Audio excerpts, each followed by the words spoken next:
What's up, family?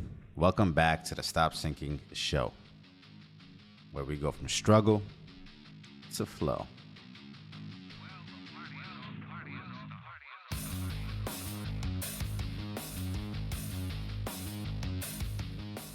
Winter is here. And for all of my Game of Thrones fans, it's no longer winter is coming. Winter is here. Actually, in more ways than one. We're literally in winter seasonally in most parts of the world. And as well, the world is experiencing winters in all forms. Financial, economic winter. And it wouldn't be too far of a stretch to say relationships between the different nations in the world are cold. Globalization has failed us in many ways.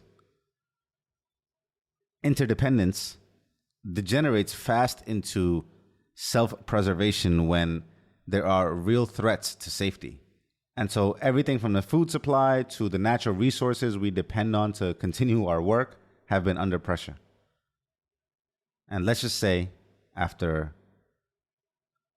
a long summer and good times, many of us have been unprepared for the winter, and many of us have never been in one.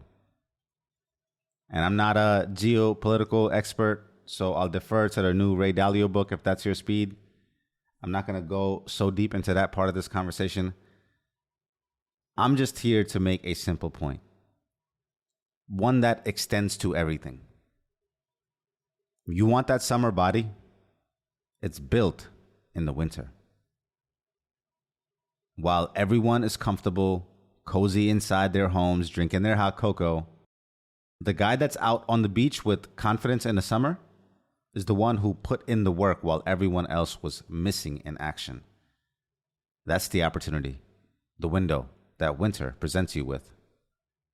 During the most uncomfortable of times, at times when no one would blame you or hold it against you, and at times when everyone else would probably understand and join you in the hibernating away from the elements, winter, a time when historically famine was expected and you fed off of what you stored over the good seasons that just passed.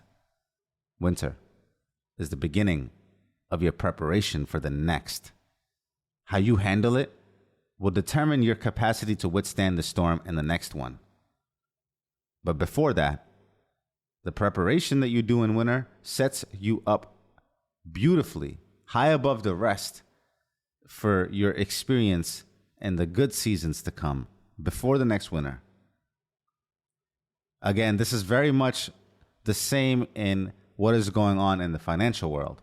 The greatest of the Fortune 500 companies was started in the winter, during a depression or a recession, not at the heights, but at the lows. When everyone is fearful and scared and conservative, it is the few who are brave enough to take risks, especially while everyone else is fearful, that stand to reap the greatest of rewards, highest multiples and gains.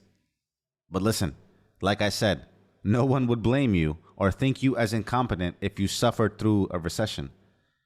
And with massive layoffs happening right now, starting with the tech companies, it's only right to expect difficulty in the upcoming however long you believe this is going to last. So no one would blame you. No one expects anything more from you than you expect from yourself. So if you say to yourself, I don't accept that, sure, I have an excuse. And the problem with excuses is that most of the times they are very valid and excusable.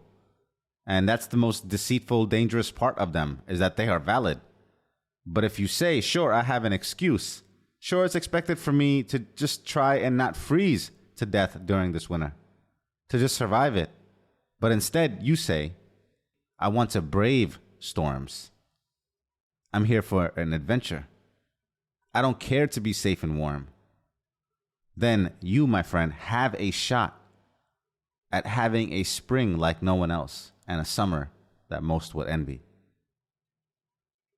Work while no one is watching. Work while you have every reason not to. When it is the easiest to quit. When it is most excusable to not perform. And you show up through that time and put yourself on the line, then fortune will follow and favor your boldness. Stay warm, my family. See you on the slopes. Love you. Always.